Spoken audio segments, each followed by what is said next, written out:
Hello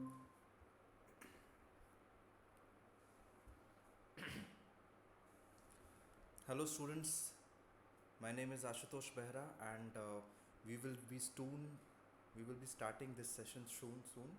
Sorry for joining a bit late, but we'll have enough time to discuss all the questions that we have for this last class. So today we are going to deal with lecture week 12 of forests and their management. This is the last series of lecture. This course is brought to you by NPTEL and taught by Professor Ankur Avadia. And this is basically a recap or revision of all the different modules that we have seen in the lectures of forest and their management. So the questions will be scattered from each and every module to test your memory and revision capacity. So the format would be same. We will have 10 multiple choice questions in the presentation and we will solve them one by one and go ahead understanding the brief concept of the questions as we answer them. You can turn off your mic and video chat throughout this mic and video call throughout this session and chat with me through the comment box. You can post your answers, ask your questions and talk to me via the comment box. I will be monitoring it through closely. So we will start this class soon. If your friends are around or anyone who wants to join this class, please tell them that the class is going to start soon, and we will wait 5 more minutes to allow all the people to join and then we can start the class.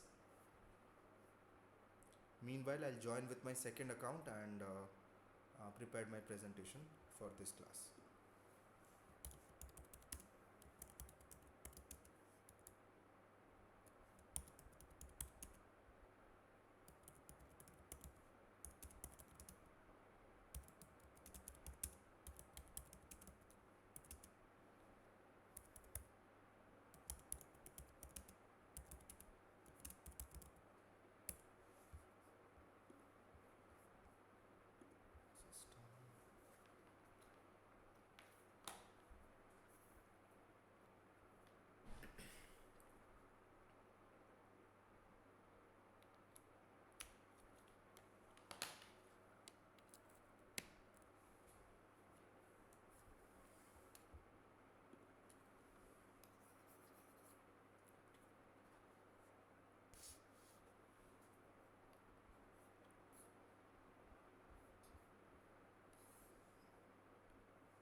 Okay, I think we should start this class.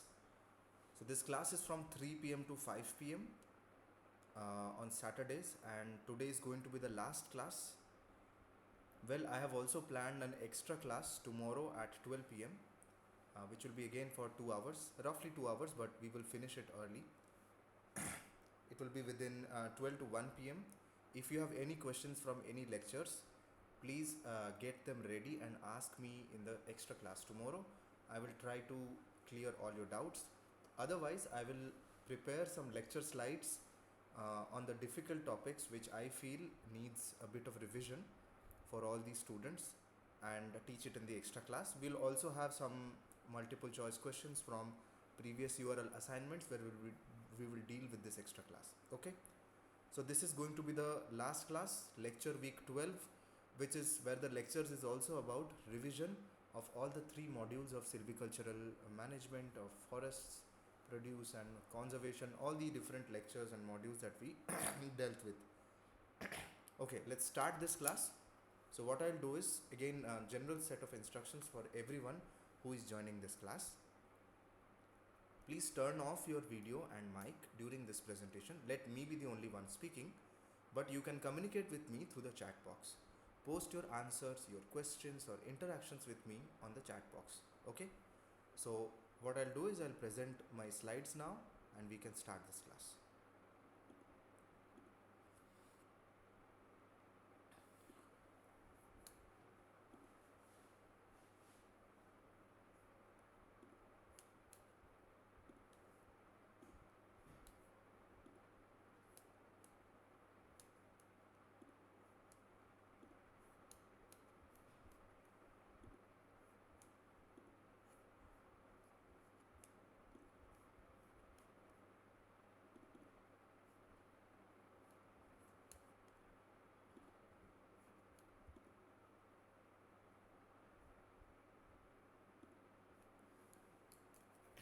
Okay, I hope everyone can see my screens and can hear me properly. मेरी आवाज़ सुनाई दे रही है? Can you hear me properly? Very good. Okay, let's start this class. So we are at week 12 of forests and their management, and my name is Ashutosh Behra. I'm a PMRF scholar at IIT Kanpur. I'm the teaching assistant for this course. Along with me, there is another teaching assistant who is Miss Geetika from IIC. And this course is taught by instructor Professor Ankur Avadhya from IIT Kanpur. So the format will be, again I'll be repeating the format. These are recorded lectures. So the classes that we are having right now, the live classes, are recorded lectures, the recordings of which will be made available to all the participants through a YouTube link, where this video will be uploaded on YouTube and the link will be provided to you in the NPTEL page. Also, the materials or the slides that I'm presenting right now to you, and all the calculations or presentations that I make, will be saved and also be provided to you along with the video recordings. Okay, so let's start with this multiple choice question answer session. So I will post multiple choice questions one by one, which is very similar to what you will face in your quizzes or assignments and in the examinations. These are old assignment and previous year or previous collection of previous year questions relevant to the topic or the lecture week that we are dealing with. So looking at question number 1. Question number 1, the term laterite soil is derived from Latin later, which means dash.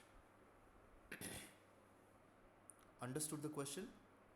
The term laterite soil is derived from the Latin word later, which means dash.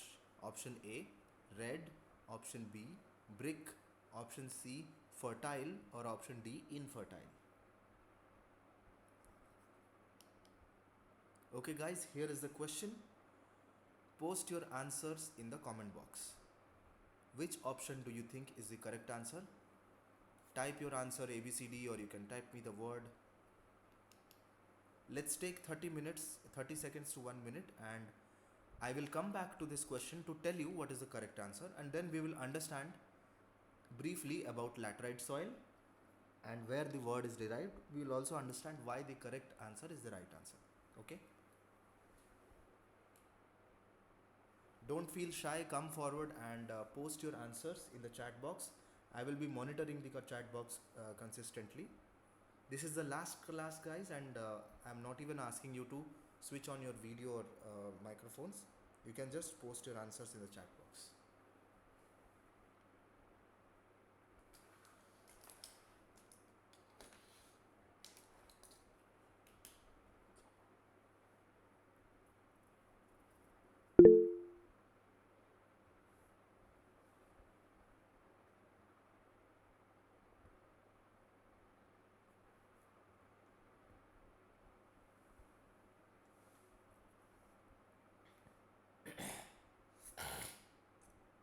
Okay, I see there are some answers in the chat box. Tarsia says Tarsia says B, Aditya says B, and Gaurav says B. Aditya has also raised his hand, I think. Aditya, if you have any question, then you can unmute yourselves and ask me. आपको कुछ बताना है, बोलना है आपको, or you were just trying to tell me what is the answer?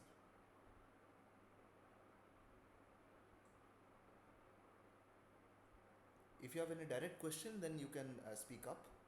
Otherwise, I have received your answer in the comment box. Okay, let us see what is the correct answer for question number 1. The term laterite soil is derived from Latin word later, which means option B, brick. So laterite soil is named after brick because of its appearance and of its utility being cut into brick-shaped materials. Very good. All three of you have given the correct answer. Tarsya, Aditya, and Gaurav.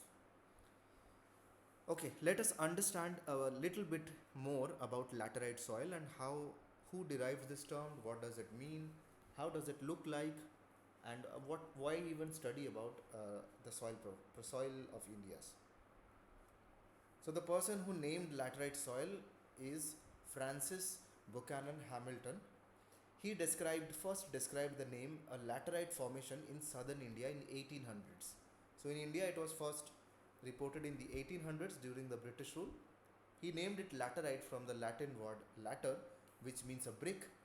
This highly compacted and cemented soil can easily be cut into brick-shaped blocks for building. So this laterite soil was actually cut into these brick-shaped blocks. You can see here in the picture, and mainly used for building materials. It was not, when it was discovered, it was not used for crops or agriculture or forestry, but rather was used as a building material. That is why it gave the name latter, which is a Latin word for brick. So it looked like a brick, functioned like a brick for building blocks and for making construction sites. Now we know that laterite soil is not only a good soil for building material, but actually supports crop. And what are its property? Laterite soil is a reddish brown, iron-rich tropical soil formed by intense leaching and weathering in hot, humid climates. So you can see the major soil types in India. This beige color shows the laterite soil region, mostly in the Odisha plains. It's also present in the Konkan coast, some areas in the Tamil Nadu, in the Deccan region, and areas in MP and Rajasthan.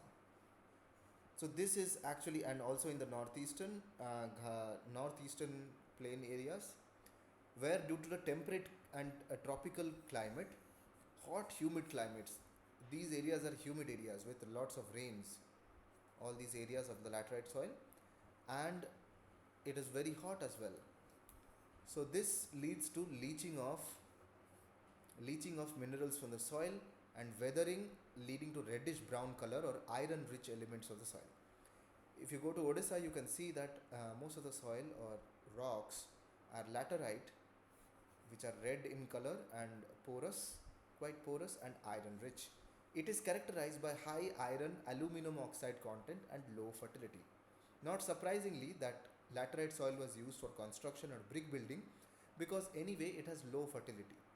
But there are some crops which do grow on laterite soil.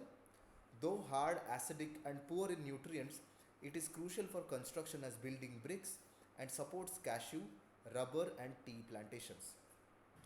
So Odisha is known for its cashew and cashew plantations, while in the northern Kerala and Mangalore regions, we have the rubber plantations. In Assam and Meghalaya hill slopes, we have the tea plantations, which are rich in laterite soil. So, despite being acidic and a little poor in nutrients, it still supports cash crops like cashew and rubber and teas. But it is primarily used as construction material and as building blocks. Primarily found on the summit of Western Ghats, Eastern Ghats, Vindhyas and Malwa Plateau. So it is found on the summits of these plateaus, like the Western Ghats, the Eastern Ghats, the Vindhya region, Vindhya Malwa Plateau, around here. So this is the laterite soil, which is named after the Latin word later, which is meaning brick, mainly used in construction, is very iron rich, aluminium rich, found by intense leaching in hot and humid climate, and supports cashew, rubber and tea plantations. I hope it is clear to the students. We learnt a lot about laterite soil, where does it occur in the map of India, and what kind of crops does it support. Is it clear to the students? Let me know with a yes or a thumbs up in the comment section, and we will move ahead to the next question.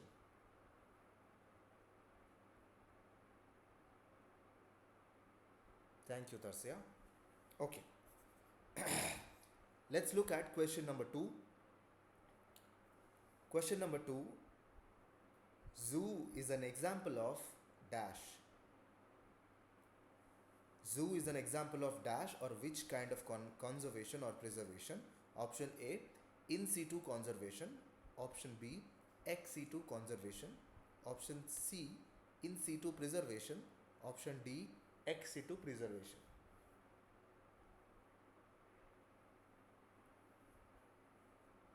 What category will zoo fall into? Zoo or zoological park, zoological gardens?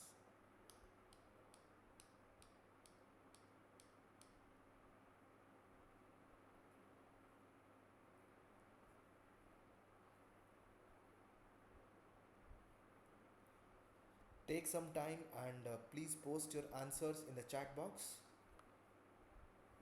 Let's wait for 30 seconds to collect all answers, and I will come back to this question to tell you what is the correct answer.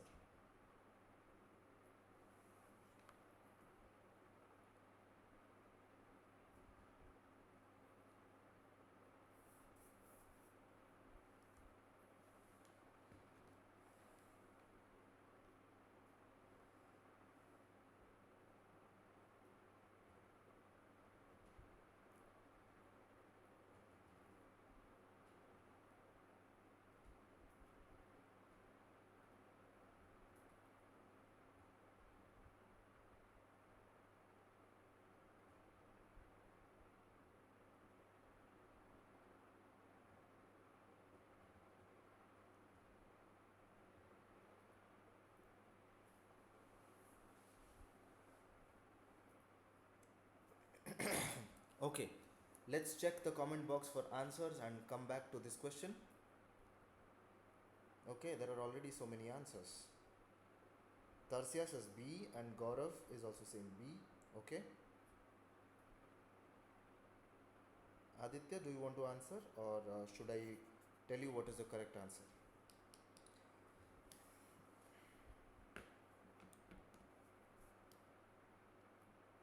Okay, let us come back to this question. Zoo is an example of dash. Correct answer to this question is zoo is an example of ex situ conservation. Very good. Again, option B is the correct answer, and Tasya and Gaurav has answered correctly. Well done. So zoo is an example of ex situ conservation. Now, what is an ex situ conservation? What are the characteristics, and how does zoo categorize in such or how does you characterize such? So zoo is an ex situ conservation, is the protection of endangered species outside their natural habitats through captive breeding, education and research within zoological parks. So main characteristics or property of the ex situ conservation is the protection of these species outside their natural habitat. So that is why it is ex situ. Situ means site, ex means outside the site. So outside the site, if you do a conservation using the help of a zoo with techniques like captive breeding, because they have to be bred in captivity, enclosures, education and research within the zoological parks to boost this population.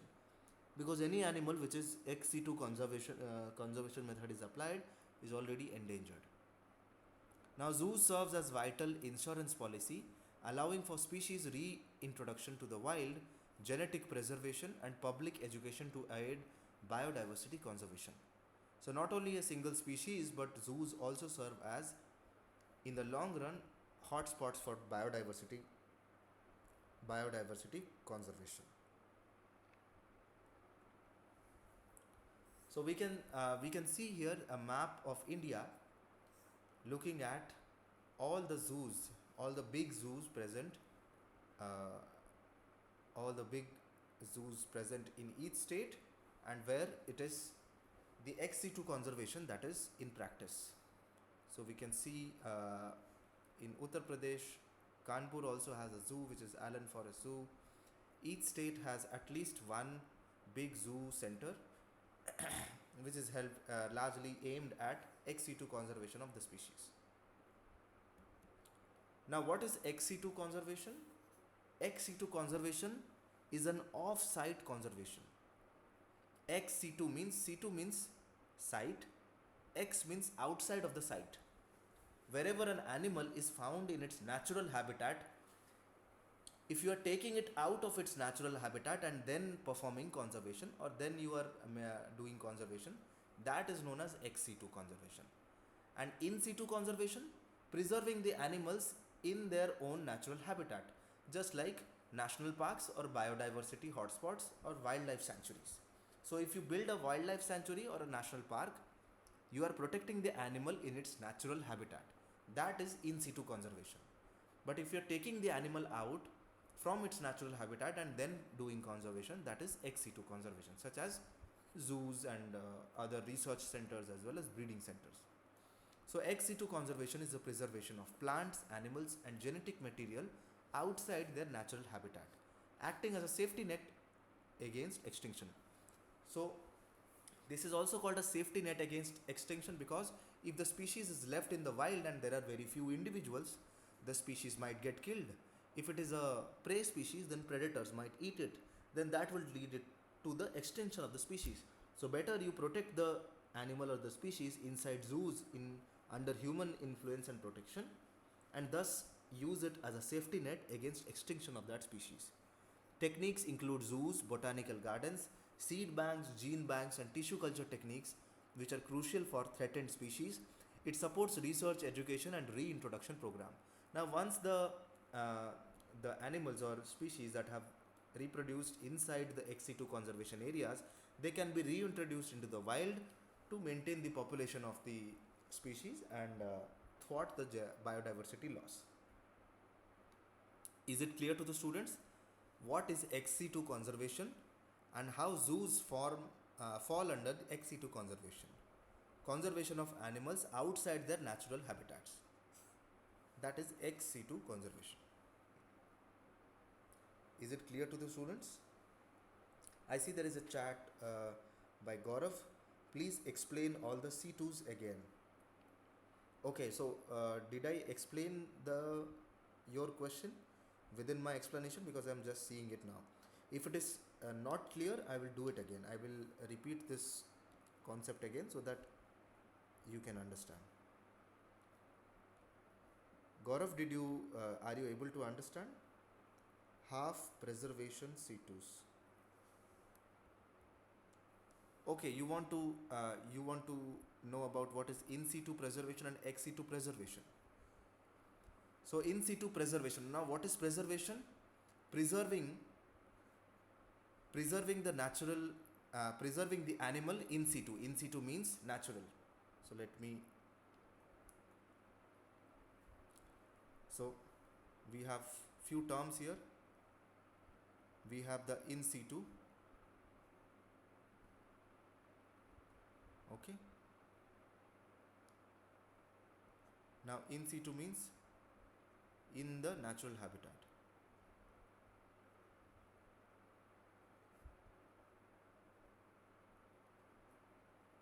Okay. And ex situ. Ex situ is outside the natural habitat. Okay.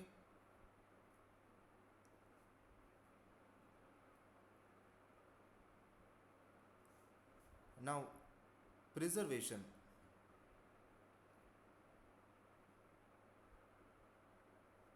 Preservation which happen without human interference.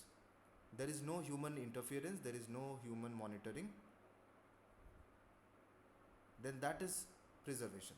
So if there is an in situ preservation, if it's an in situ preservation,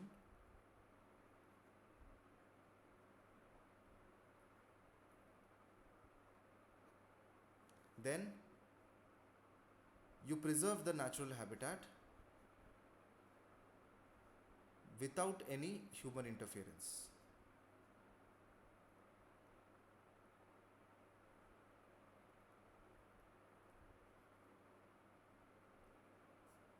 And this is natural.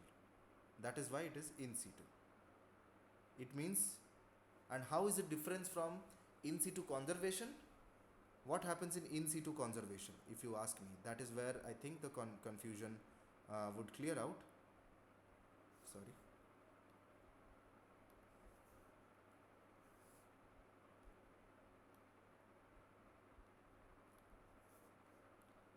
What happens in situ conservation?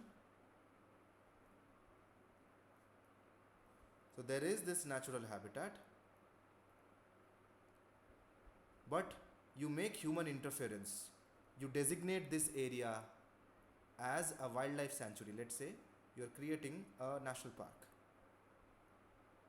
because only in that way you can preserve the animals in its natural setting, which is in situ. So you are designating this into a national park, then you will deploy posts for monitoring the national park. You will do a fencing or a boundary. You will divide the national park into zones for research, education purposes, for monitoring, for tourism, and also core zones which are preserved just for the animals. So this is with human involvement.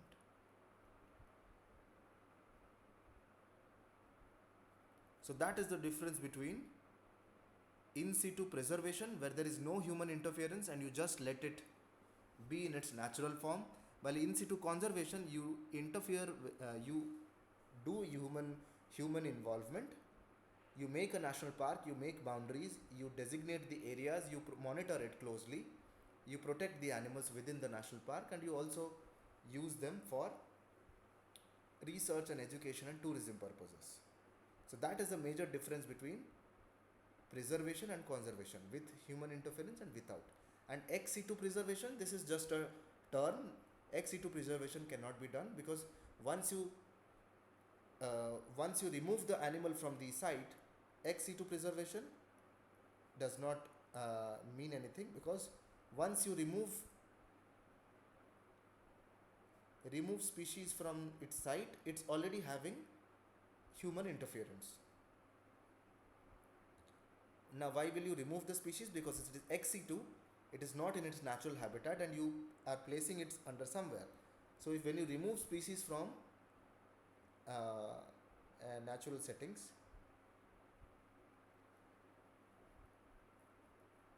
it is no longer preservation. So that option is just to just to fool you around. But there is in situ preservation, and then there is in situ conservation. I have provided some examples. Gaurav asks, can you provide some example?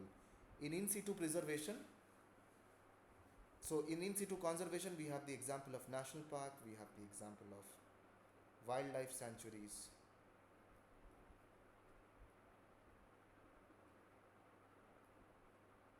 Now, what will be an example of in situ preservation? In situ preservations would be glaciers. Now, glaciers are so big and they are huge sheets of ice which are there, and there cannot be any human interference in preserving the natural habitat. So, whatever fauna, flora, and animals are within the glaciers and around the glaciers, they are in situ preserved. They are in the site, they are preserved. While when you are doing an in situ conservation, you actively participate in maintaining the conservation, but in the natural habitat for national park, for wildlife sanctuary, and for biosphere reserves. Any other examples of preservation? So all the glaciers and other inaccessible areas, or you just leave the forest as it is, then it is a method of preservation. So in glaciers and deep sea environments, deep sea environments and volcano, these are all examples of in situ preservation, because it is technically inaccessible for human interference, and whatever species exist in deep sea environments in the volcanic ash, they will be preserved on site because they are not moving out from their natural environment, and also there is no human interference. Gaurav is asking any other examples of preservation. Amazon forest. Yeah, Amazon forest can be an in situ preservation, but as we know, Amazon forest is being cut down and is being endangered. So now there has to be in situ conservation where there is human interference to actively designate the boundaries of the Amazon forest. So Amazon rainforest has actually a boundary which cannot be breached by city expansion. So if you look at the map of the South America, some roughly like this, then this is the Amazon forest, and there is actually a Amazonian national parks. It constitutes of many national parks around the river, which are designated boundaries and protected by government and the law, that none of the cities outside on the outskirts of the Amazon can expand inside the forest. So once there is interference of governments, there is preservation, active uh, active efforts towards preserving the Amazon rainforest, then this becomes in situ conservation.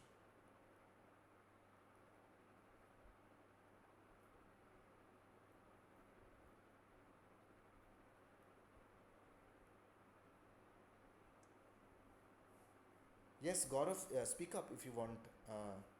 You can speak. Please unmute yourselves and Yeah, ask me a actually, question.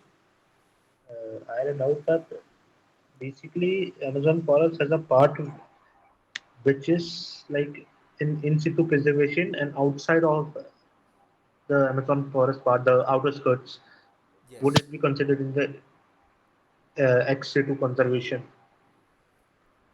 it would be in situ conservation actually, because wherever there is human interference, it is conservation.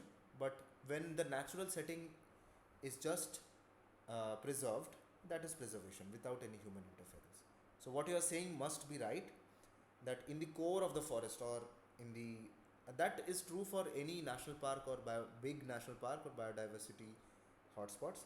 But the examples that I have given you here, like glaciers, deep sea environments, or volcanic areas, these cannot even have human interference. That is why these are the best examples for preservation. What you are trying to say can also be correct, like this area of the Amazon forest, this is untouched by humans.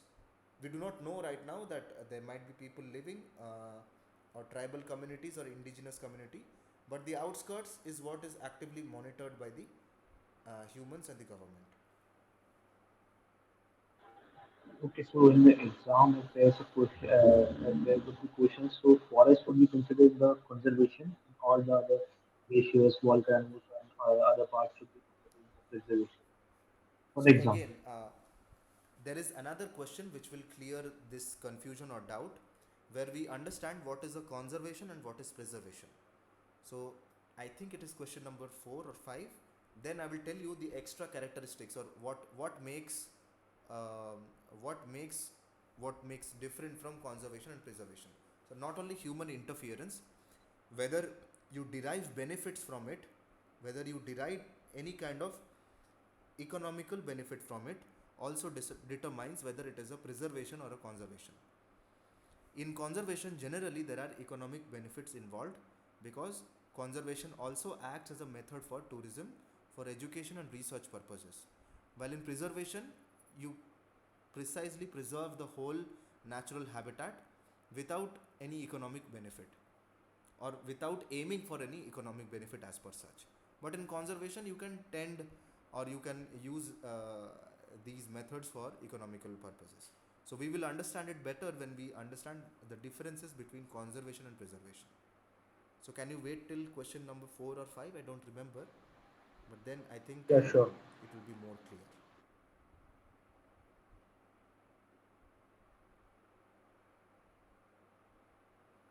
Okay, Gaurav.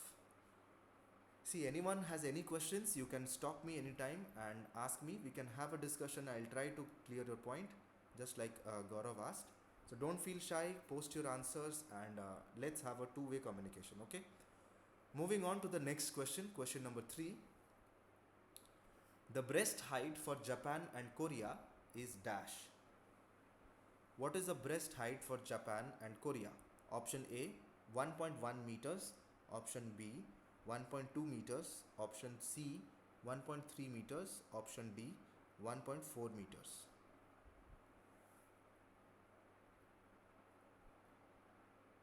This is a memory based fact question. If you remember, what is the standard breast height, and then is it any different for the unit of the length of breast height in Korea and Japan?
Okay, let's come back to this question.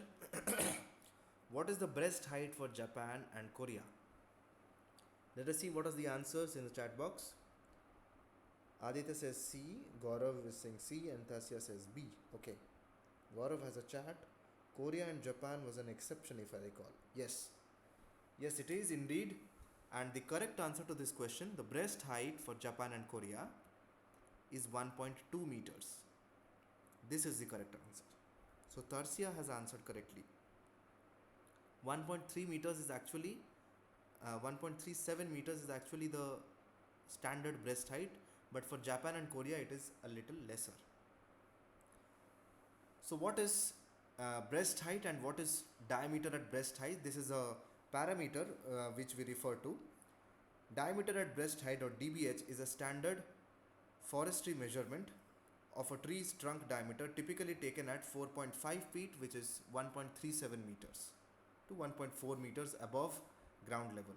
It is crucial for calculating timber volume, forest biomass and tree value usually measured with a tape or a vernier caliper. So 137 centimeters or 4.5 feet is the standard. But what is this diameter of breast height and what is breast height? So when you actually stand in front of a tree, the average height of the person and the average height of the chest, or for ease of the measurement, this is a standard in forestry. The average height of the person from the ground standing tall till his or her chest, is known as the breast height. Now it depends, it varies geographically because of the average height of individuals in different countries. That is why the gold standard is 1.37 or 1.3 meters, while for Japan and Korea, which has individuals with lesser average height, the breast height is smaller, which is 1.2 meters. So, and the diameter measured at the breast height is known as diameter at breast height, or DBH. In Japanese and Korean forestry, the standard diameter at breast height is measured at 1.2 meters above the ground rather than the 1.3 meters or 1.37 meters commonly used in other regions. This standardized lower height is used to measure diameter for inventory and forest management. You can see a Japanese man measuring the diameter at his breast height. Since the average height of a Japanese individual is lesser than the rest of the world, or Korean individual, that is why their diameter at breast height is lesser, which is 1.2 meters. For the rest of the world, it is 1.37 meters, or roughly 1.35 to 37 meters. So the correct answer would be 1.2 meters.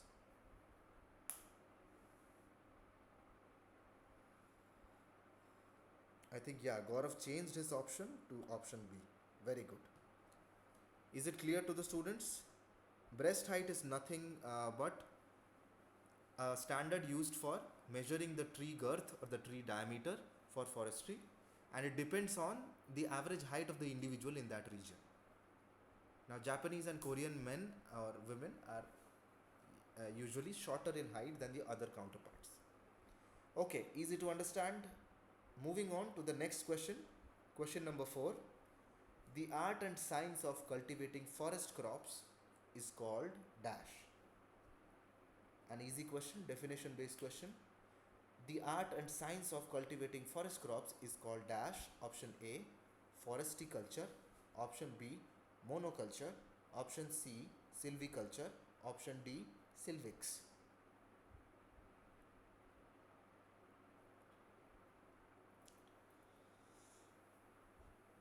What is the art and science of cultivating forest crops?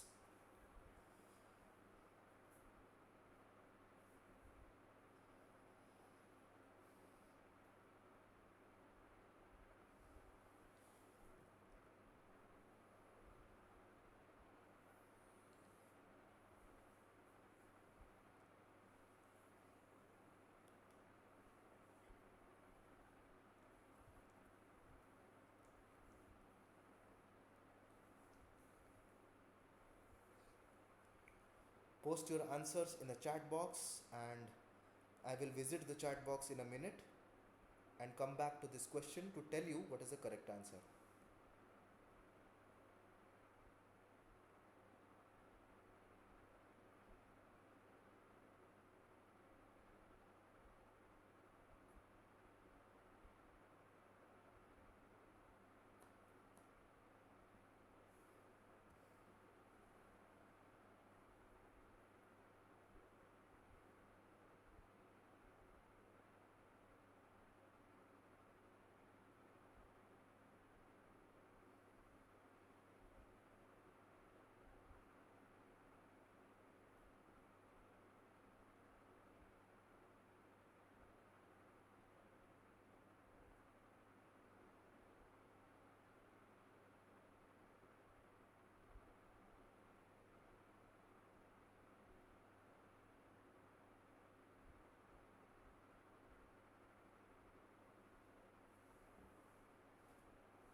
Okay, it's an easy question. Let us see what have people answered in the chat box.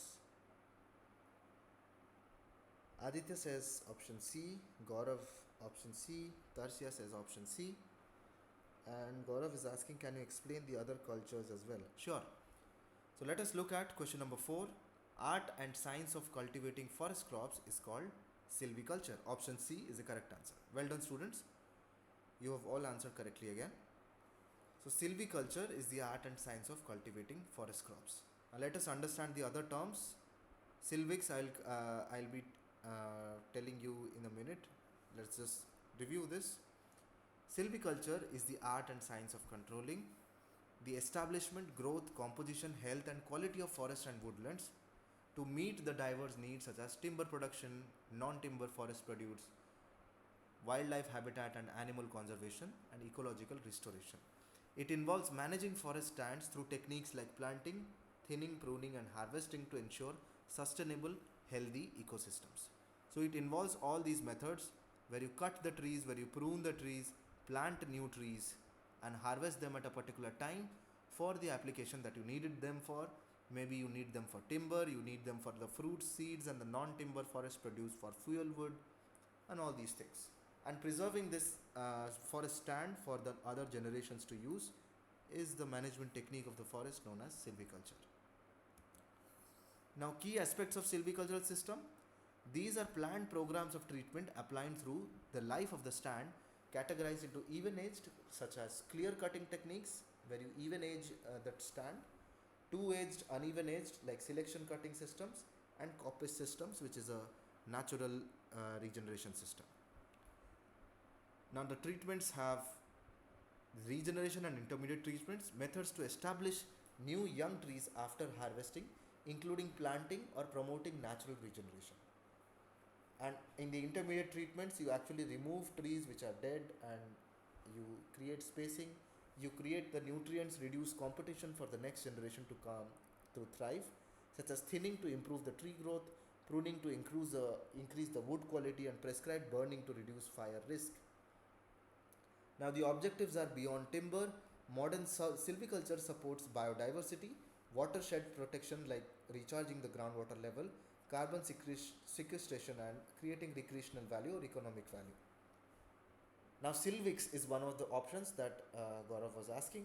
The underlying study of life history, characteristics, and ecology of forest, which guides silvicultural decisions.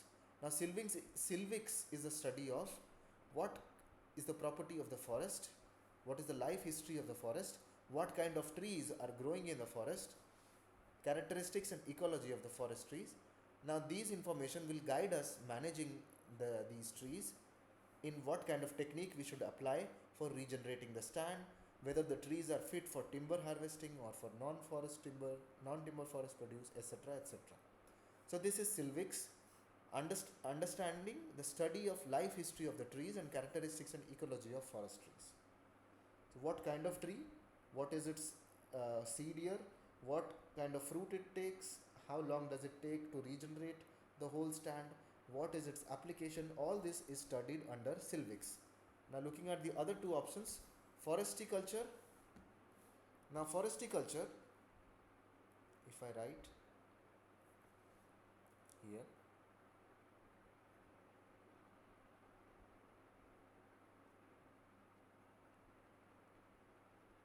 now what is foresticulture? Study of characteristics of the trees,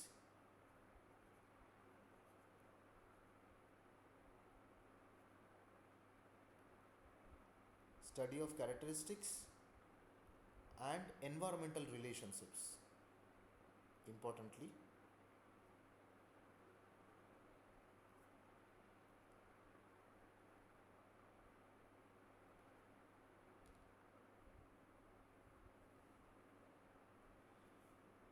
Of the trees. So, if you study what are the characteristics of trees, environmental relationships, it is actually well related to Silvix.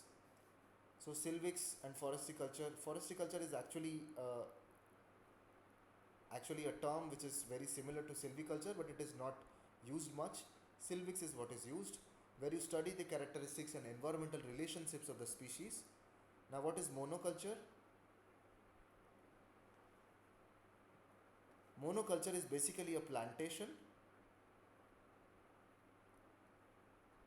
where you have one species of tree predominantly. That is called monoculture. Monoculture is something which we follow in agriculture, such as rice agriculture, fields of rice paddy. So, if you do it the similar kind of planning in a plantation or in a forest area, such as rubber plantation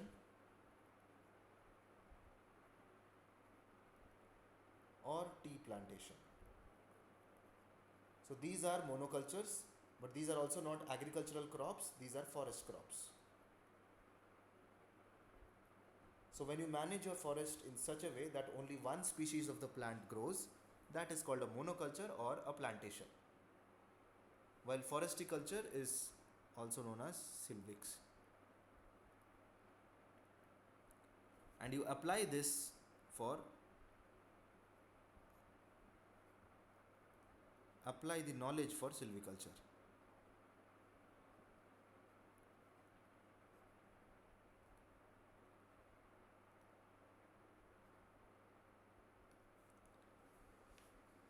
Okay, is it clear to the students? If yes, then we will move ahead to the next question. Just let me know in the chat box with a like or a yes.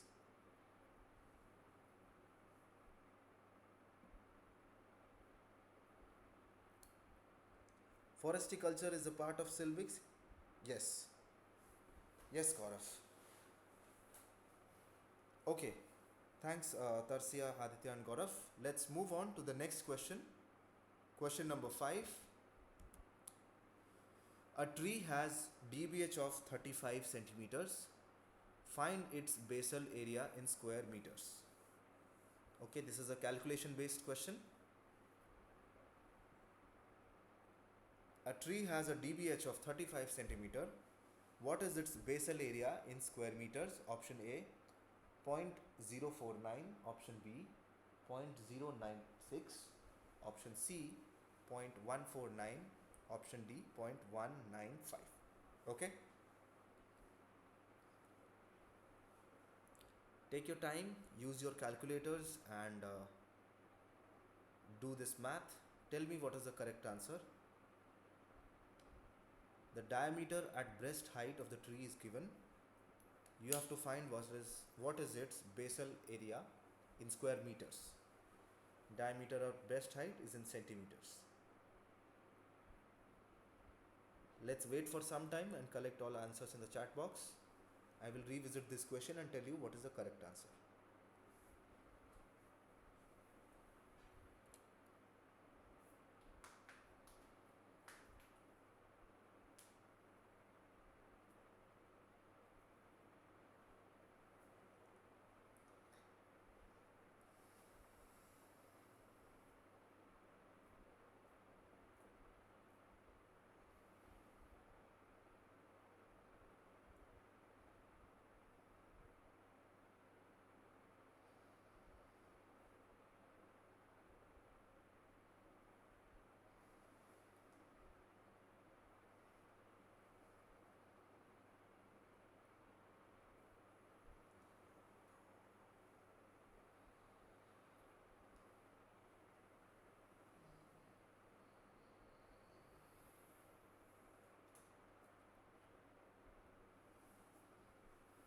Okay, let's come back to this question. I think that is enough time.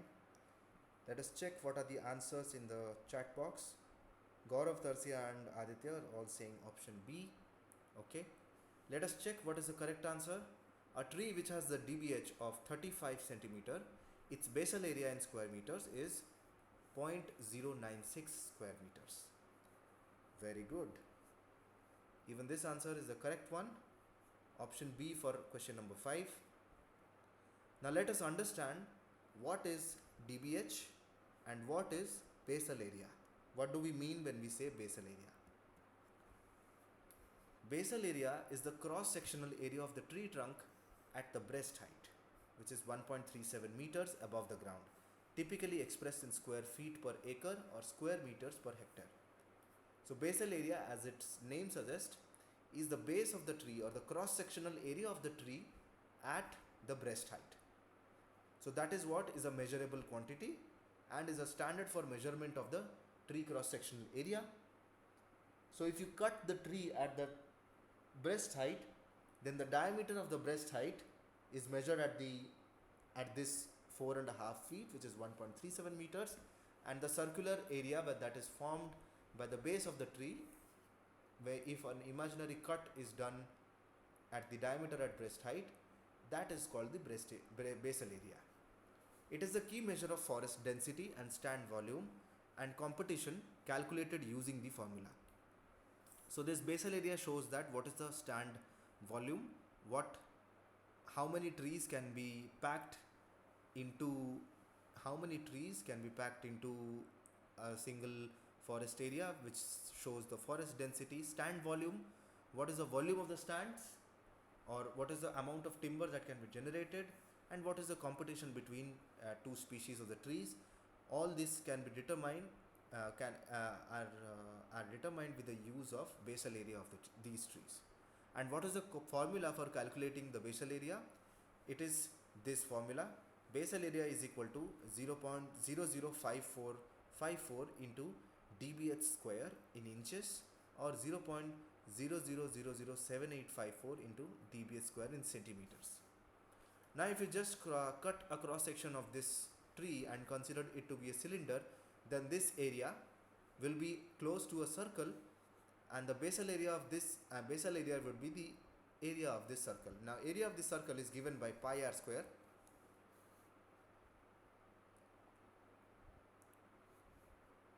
So if you consider the tree to be roughly cylindrical and you take a cross sectional area, and then this is the diameter at breast height,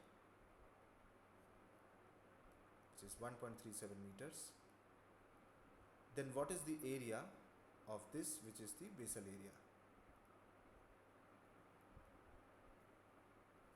Now this circle can be considered as pi r square.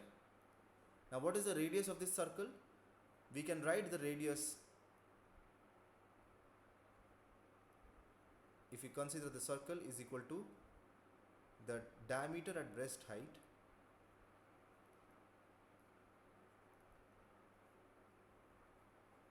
this is the diameter at breast height, which we can measure, but not the radius, but we can derive the radius from this by 2. So if this is the circle, looking at from a plane like this,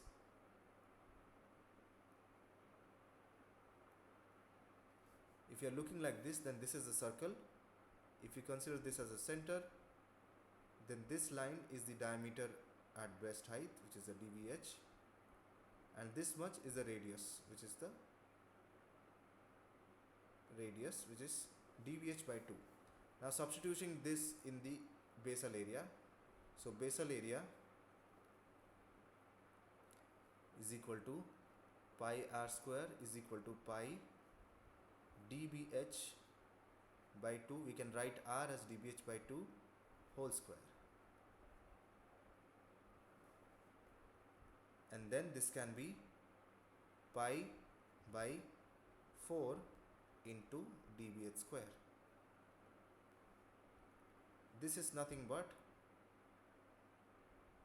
pi by 4 is 0.00078 into dbh in centimeters.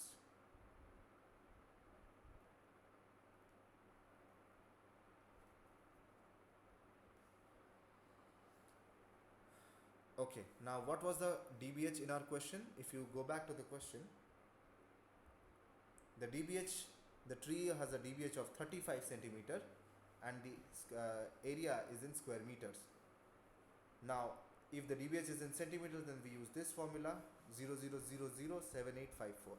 Sorry, it's another 0 here, 7854 into dbh in centimeter square, so 0.00007854 into 35 square. Now this is roughly equal to 0.096 meter square meter.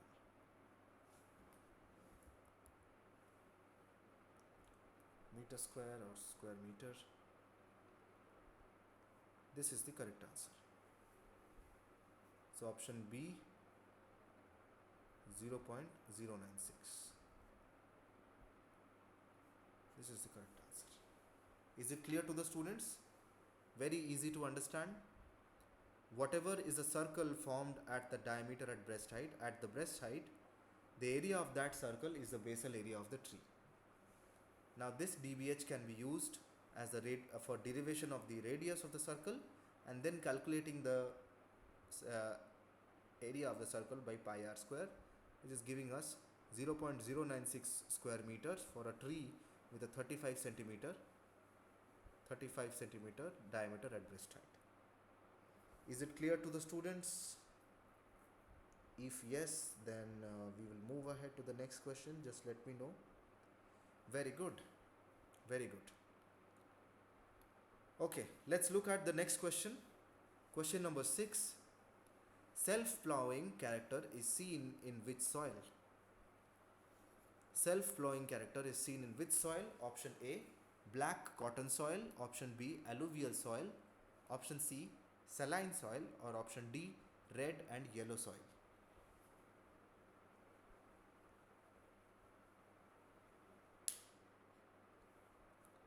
Self-plowing character, what does it mean, and which kind of soil in India or in any part of the world will have this property? You can understand plowing, right? Breaking the soil and mixing of the top layer of the soil, aeration, breaking of the soil into smaller particles. Now, which soil has an inherent characteristics of self-plowing? No need to break the soil.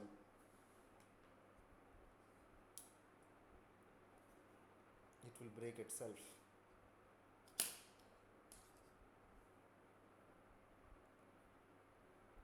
Post your answers in the comment box and I will follow it in 30 seconds to 1 minute.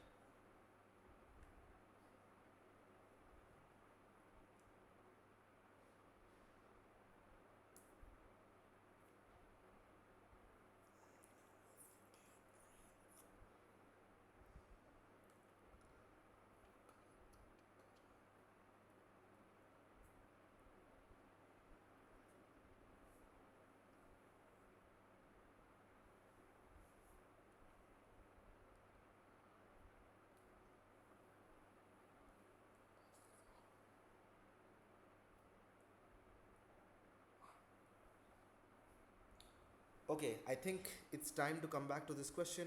Let us check the answers in the chat box. Tarsia is saying A, Gaurav says A, and Aditya is also saying A. Okay, let us find out what is the correct answer. Self-plowing character is seen in option A, black cotton soil. Option A is the correct answer. And yet again, all of you guys have answered correctly. Very good. Option A, black cotton soil has a self-plowing character. Now, what do I mean by self-plowing character, and what is the speciality of this black cotton soil? Let us understand. If you look at the image right here, is a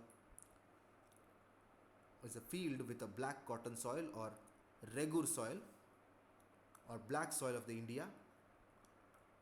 Black cotton soil or regur soil is known for its self-plowing nature due to its high clay content. Now, this soil is rich in clay particles or montmorillonite, which is the main mineral in the clay. Now, when it is clayey, what happens? Which causes it to swell when wet and shrink when dry. The clay will expand when it absorbs water, and it also shrinks in summer season when the clay moisture content is dry. So during hot and dry seasons, it develops deep wide cracks like this we can see here, allowing oxygenation, soil aeration and mixing of organic matter, which reduces the need for frequent manual plowing. So you do not need much manual plowing or any to no manual plowing for black cotton soil to grow anything in the black cotton soil, because in summer and hot dry seasons, natural cracks form in the black cotton soil. Like this you can see the smaller cracks as well as the bigger cracks. Natural cracks form due to the expansion and the desiccation of the clay material present in the black soil. Now this soil is good for growing crops like cotton and sugarcane. Now, what are the crops that grow in the black soil? If you see the map of the India, it is mostly rich in the Bundelkhand and the Deccan Plateau region. Maharashtra has the richest deposits of black soil as well as Madhya Pradesh. Black soil is best suited for growing cash crops like cotton is the most significant, followed by sugarcane, tobacco and castor. Cereals and grains like wheat and jowar, maize and millets grow well in the black soil. Oil seeds and pulses are also one of the major crops which are grown in the black soil like soybean, groundnut, sunflower and linseed oil. Fruits and vegetables also grow well like citrus, and vegetables are grown in these nutrient rich areas. So the black soil is actually very nutrient rich and also has a high content of clay. Its its uh, its humus soil is actually very fertile. Now this soil has the characteristic of high moisture retention capacity because of the high clay content, allowing the soil to retain water, supporting crops during dry spells. So unlike the laterite soil which we just encountered in the first question, black soil can retain much high moisture content in comparison to the laterite soil. And it is also very nutrient rich in comparison to the laterite soil. It is rich in iron, lime, calcium, magnesium, and potash for good growth of the crops. That is why it is suitable for many cash crops like sugarcane and cotton, and other cereals and millets like wheat and jowar. Self plowing nature, the soil develops deep cracks in the dry season, facilitating mixing of the soil, aeration while oxygen mixing till the soil layers inside. I hope it is clear to the students. All of you have answered correctly. What is the black soil? Why is it called self plowing? And what are the areas which support black soil and what are the crops they grow on the black soil? Is it clear to the students?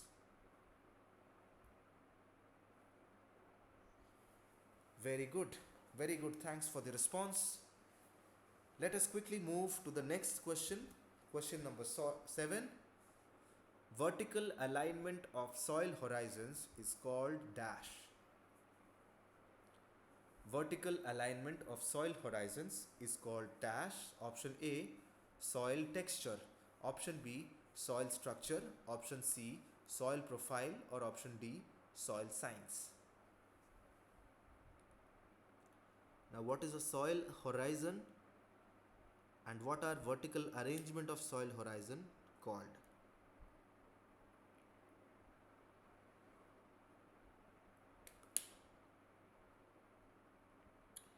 Post your answers in the chat box and I will follow them up quickly in, in some time, in 30 seconds or a minute.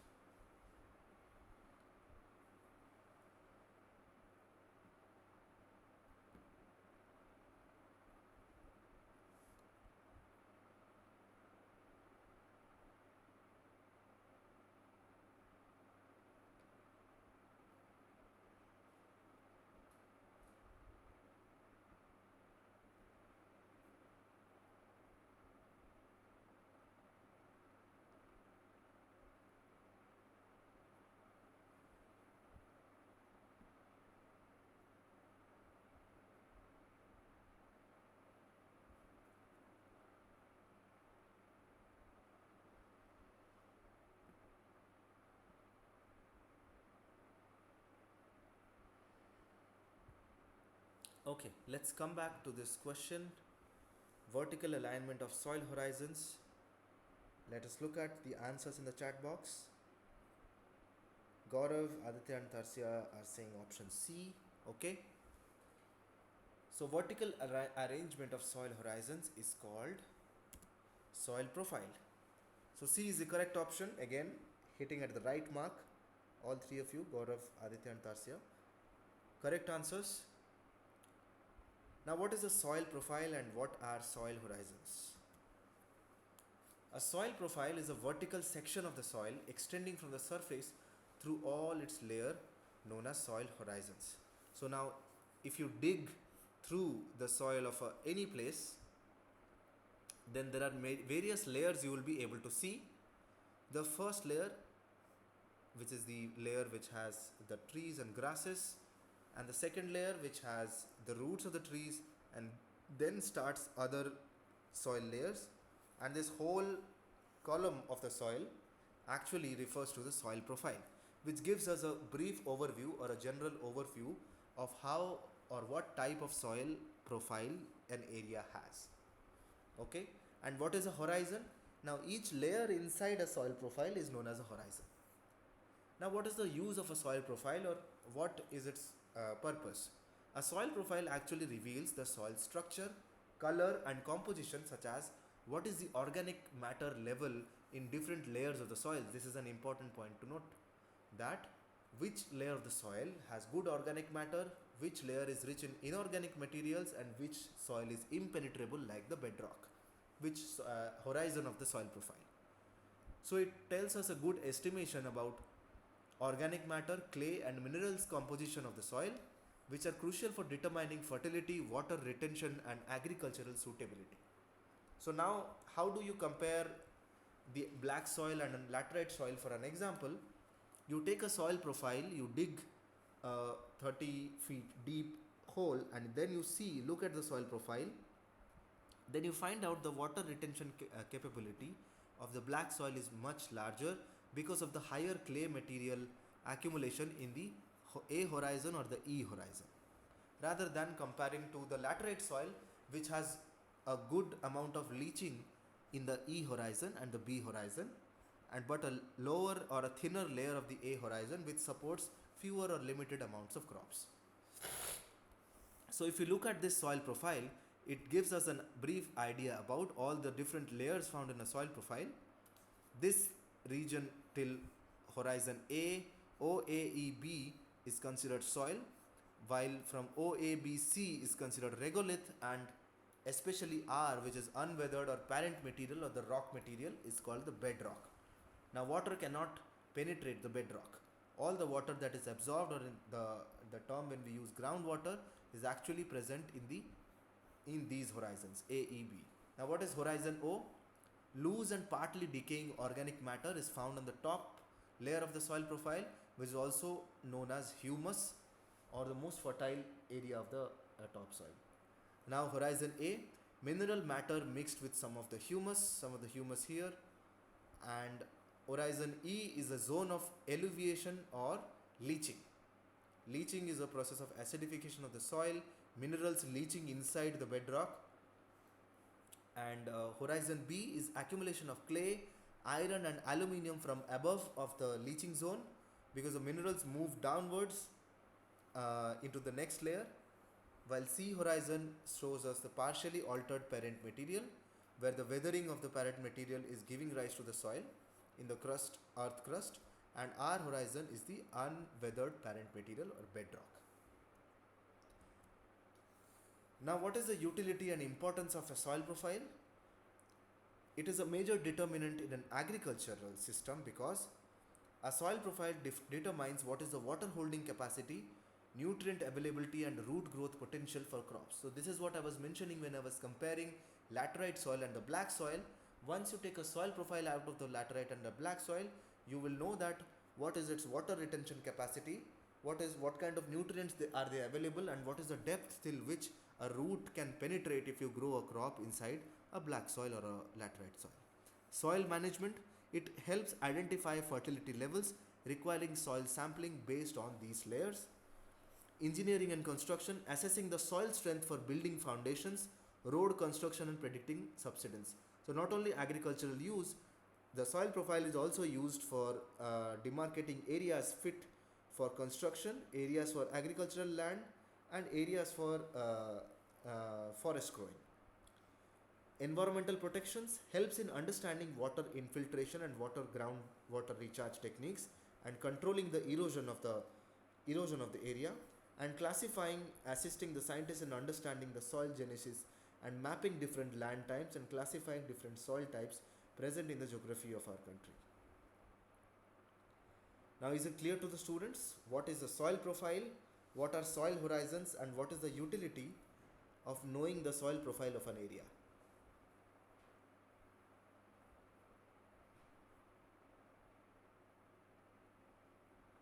Okay, very good. Thanks for the thumbs up. Now moving on to the next question, question number 8.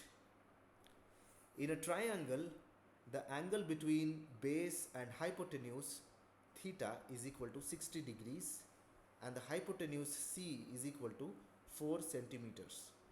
Find the length of the base B. So this is a trigonometric question. In the forestry and management, in methods for estimating the tree height, generally we use trigonometric relations to find out an estimate of what is the tree height in the forest system. So here is a question. In a right angle triangle, you have the hypotenuse theta is equal to 60 degrees and length of the hypotenuse is equal to 4 centimeter. You have to find out what is the length of the base of the tree. What is the length of the base of the triangle?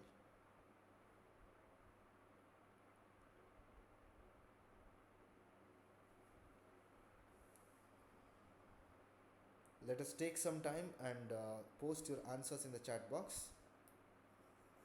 I will let you know what is the correct answer in a minute or so.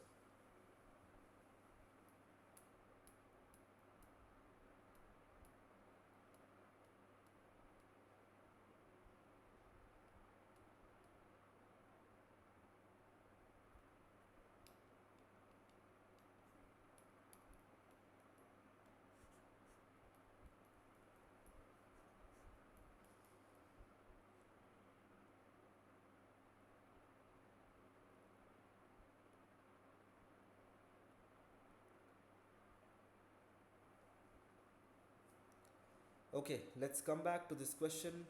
Find out what are the answers in the chat box. Gaurav says option D, Tarsya says D, and Aditya says D. Okay, let us see what is the correct answer to this question. Question number 8. In a triangle, the angle between base and hypotenuse theta is equal to 60 degrees and the hypotenuse C is equal to 4 centimeters. Length of the base B is 2 centimeters. This is the correct answer. Option D, 2 centimeter is the correct answer. Well done. Your calculation was correct. 2 centimeter is the correct answer. Well done, Gaurav, Tarsya, and Aditya. Now let us understand the basic of these trigonometry and try to solve this. So for knowing this, we need to know what is the angle and what are the sine and cosine values for the angle. So here the hypotenuse, which is the H or C here, is equal to 4 centimeters given. This angle, which is theta, is equal to 60 degrees. This is also given. Now the question is to find out what is the base of this triangle, right? This is the question. Now here is a table, here is a table showing the different values of sines and cosines of the angle. Now if you look at what is sine theta, if you take the sine value, what is sine theta? Opposite by hypotenuse, or if we name it A, which is the height, this is the base and this is the hypotenuse. So sine theta would be opposite, which is height, by hypotenuse, or A by C, and cos theta would be adjacent by hypotenuse or base by hypotenuse.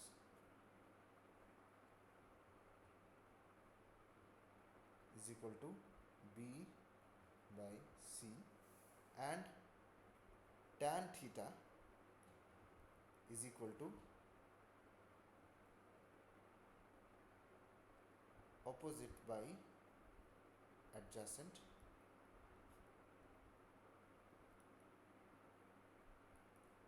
is equal to A by B. So using this equation we can find out what is the base of the triangle. So note that cos theta at 60 degrees is half, or 1 by 2, which is adjacent. So if we move on, so this is our question. We have a right angle triangle here, possibly possibly measuring the estimate of the tree height.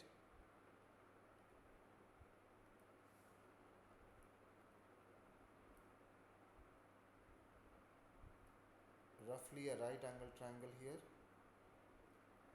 This is 60 degrees theta. This is 4 cm.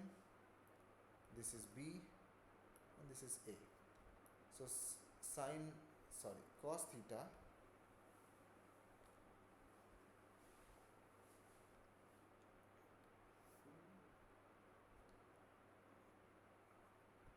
theta is equal to B by 4 centimeter, right? The base by hypotenuse. Now cos 60 is equal to B by 4 cm. Now B is equal to cos 60 into 4 cm. Now cos 60 value is half. 4 is equal to 2 cm. So this is equal to 2 cm. Understood, everyone? Was an easy trigonometric question. This kind of trigonometry is often used in forestry for measuring the tree height, depending on a stick method, where you actually look at the shadow of the tree, the shadow that this tree casts, and what is the angle at which you are looking at this the top of the tree. So usually this method. So this was an example of how to calculate the height of the tree, or the base of the tree, distance of the tree. Okay, let's move on to the next question. Question number 9.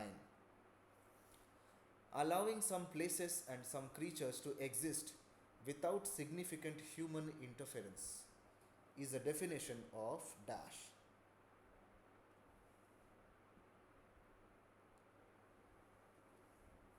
Allowing some places and some creatures to exist without significant human interference is a definition of dash. Option A, conservation. Option B, preservation. Option C, environmentalism. And option D, all of these. Here is the question where I think Gaurav's doubt will be cleared. We will learn about all these conservation and preservation and many differences. Many subtle but easy and simple to understand differences. I will also give examples. Allowing some places and creatures to exist without significant human interference.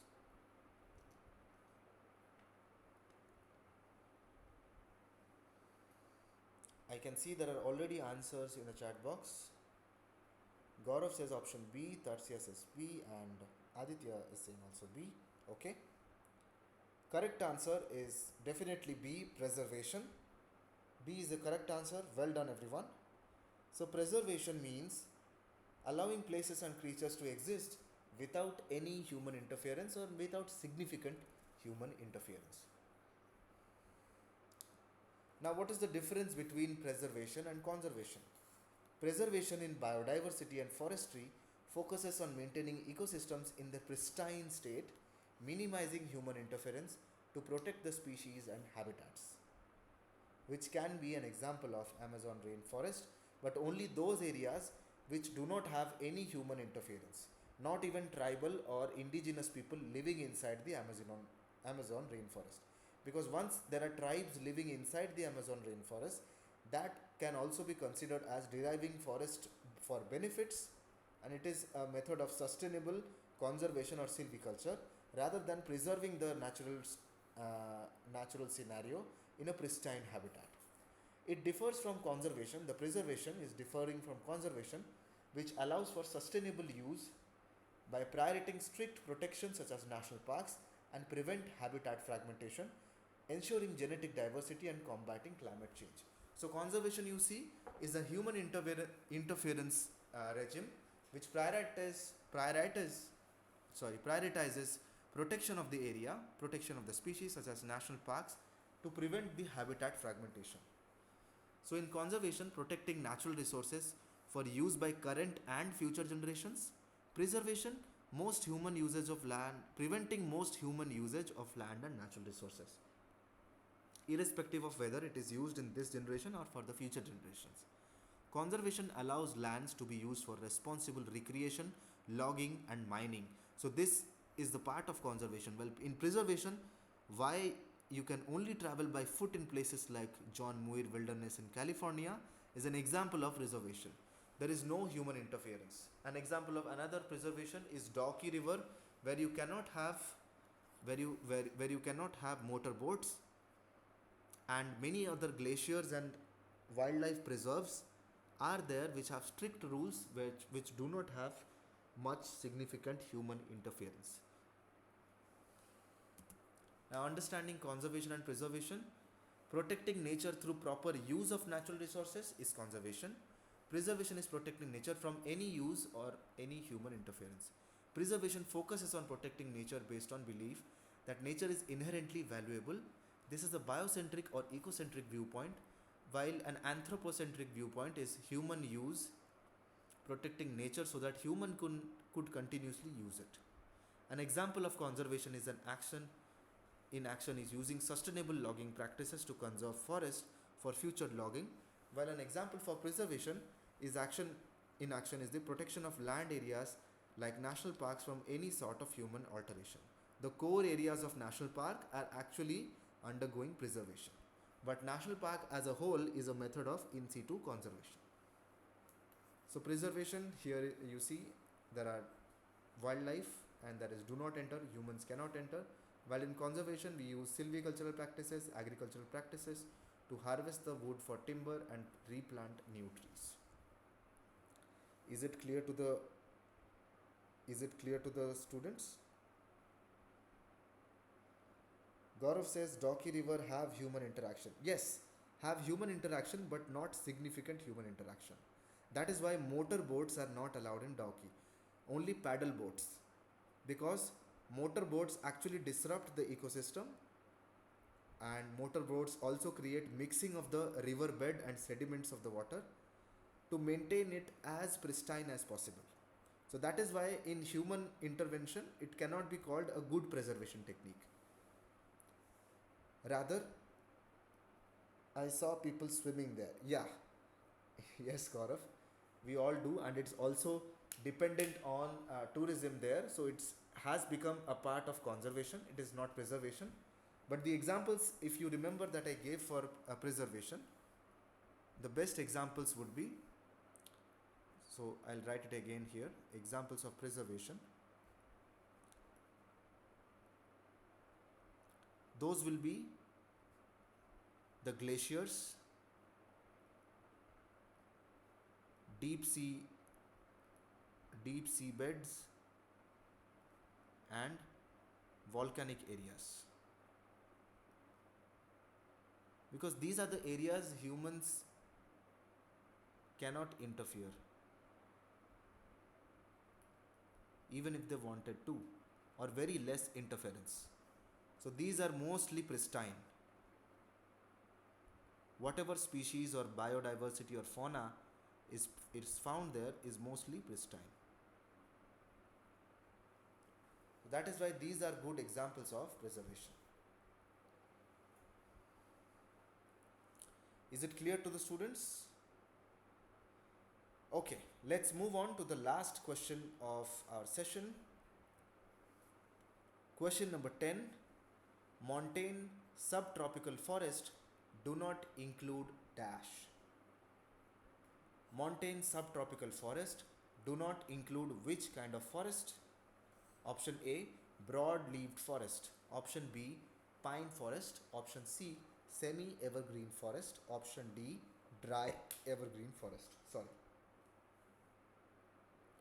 Which of these subtypes do not fall under montane subtropical forests?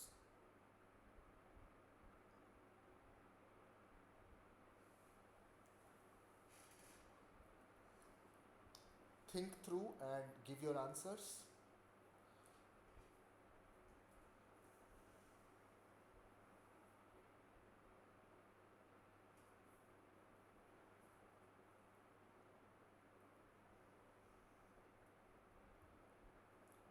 Montane subtropical forests.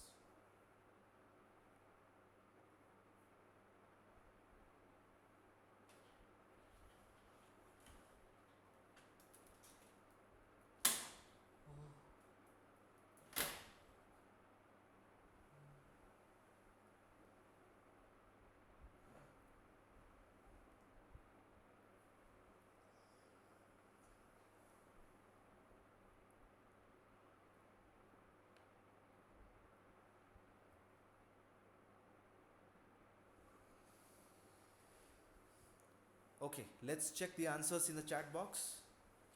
Montane subtropical forests do not include, and Tarsya says option C, Aditya says B, and Gaurav says D. Okay, three different answers this time. Let us see who is correct. Montane subtropical forests do not include option C, semi evergreen forests.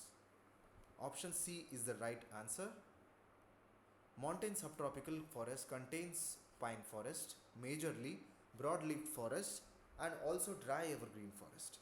Now, what is this montane subtropical forest? Where is it found? And what kind of trees do we expect to see in a montane subtropical forest? Montane subtropical forests are high humidity, broad-leaved evergreen or pine ecosystems situated between 1000 to 2000 meters above sea level. So it is present in the foothills of the Himalayas. If you can see, brown patches are the montane subtropical forest. They are they are not typically mountainous, but also not typically in the plain or the plateau region, situated above roughly 1000 to 2000 meters. Subtropical consist of broad-leaved evergreen trees and pine trees.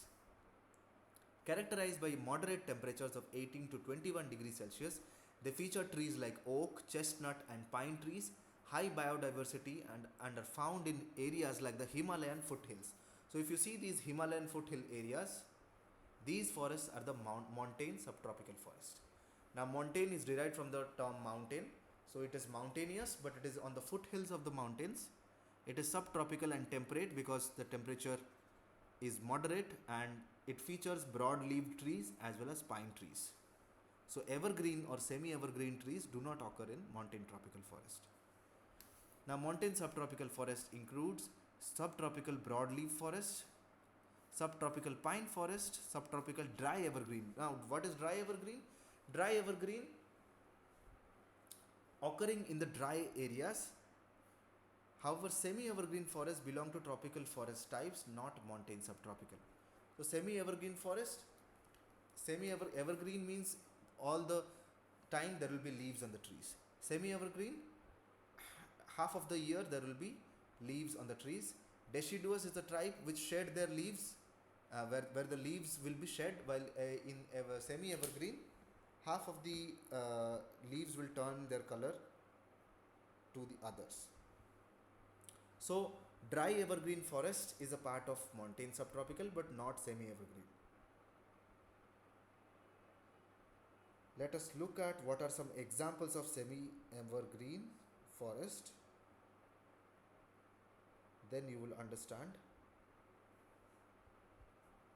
So, semi-evergreen forest is a mix of deciduous and evergreen forest, typically found in high rainfall areas. So, wherever there is high rainfall in the tropical areas, there will be semi-evergreen forest. Half population of evergreen trees and half a population of the deciduous trees. And what is dry evergreen? Dry evergreen forest is actually very unique and very restricted. These consist of hardwood trees and low rainfall areas, they do occur, and mixed between evergreen trees as well as these dry trees. So, montane subtropical includes pine forest, broadleaf forest, as well as some of the dry evergreen forest, but semi-evergreen is restricted to high rainfall areas. So, you have to appreciate that not much of the rainfall happens, rainfall, even if it happens at the Himalayan foothills, does not percolate into the soil.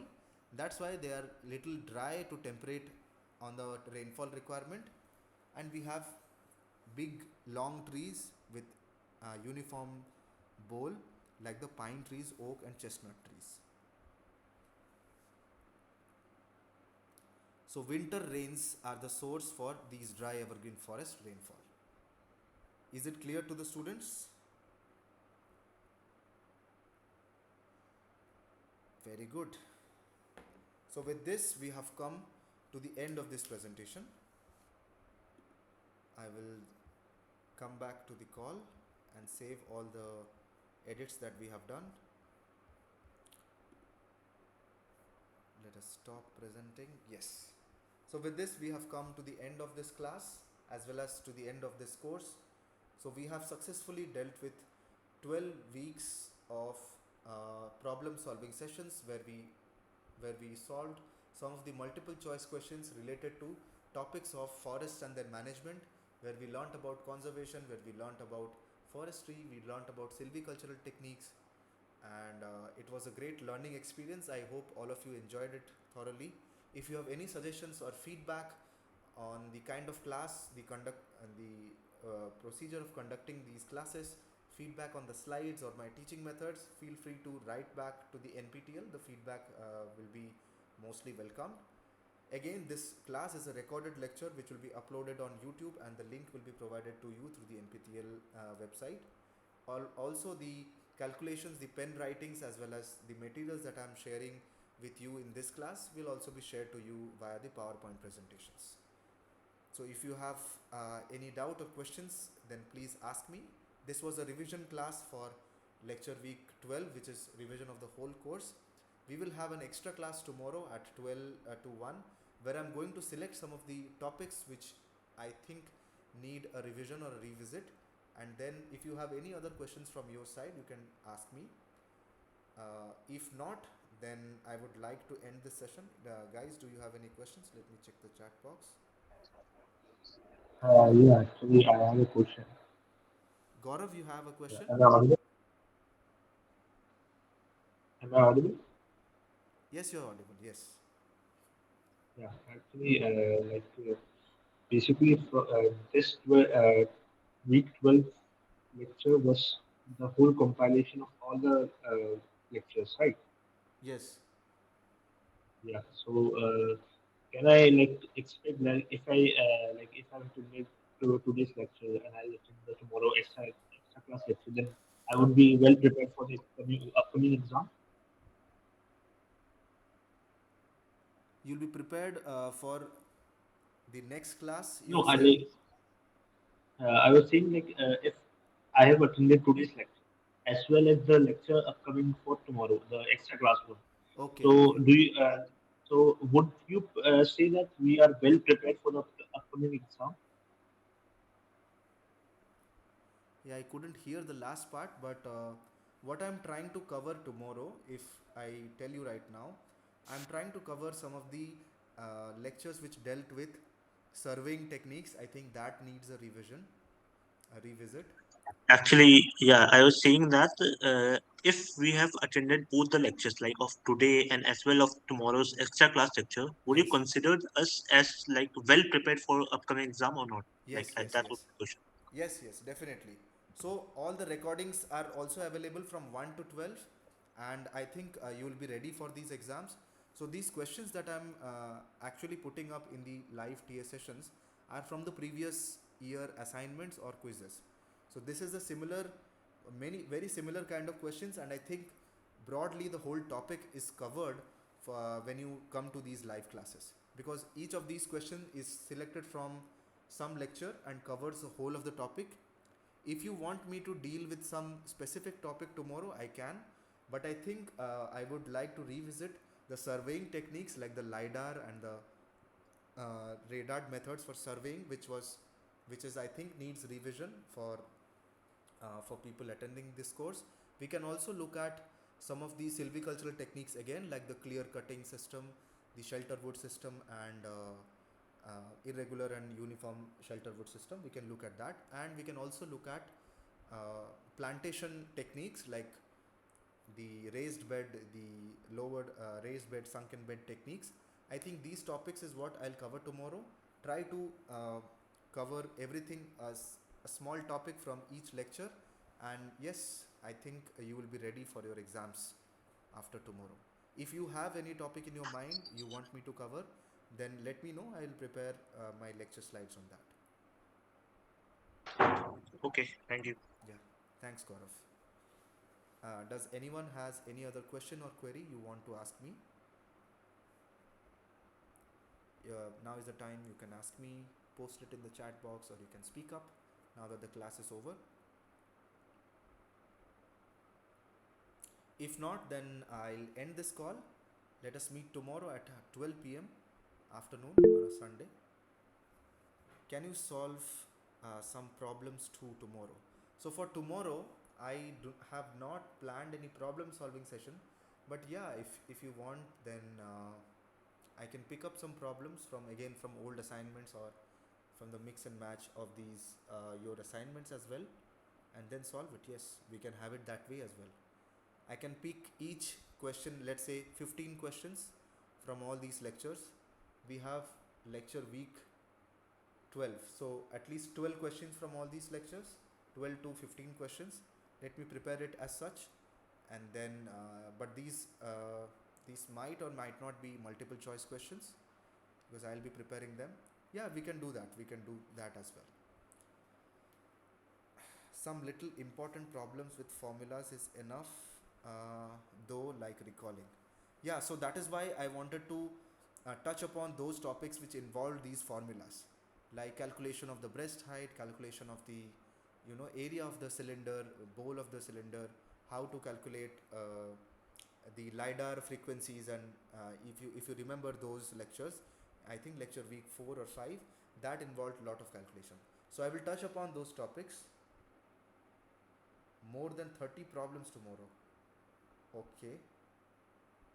Yeah, I have to look if I can manage to put up 30 questions tomorrow. Depending on that the class is ending now, I will start preparing the slides for tomorrow right now. Let me see if I will try my best to maximize the questions. So since the format was such prescribed in the NPTEL that you get 10 questions for your quizzes and assignments, that is why we were dealt with 10 questions, but actually in depth,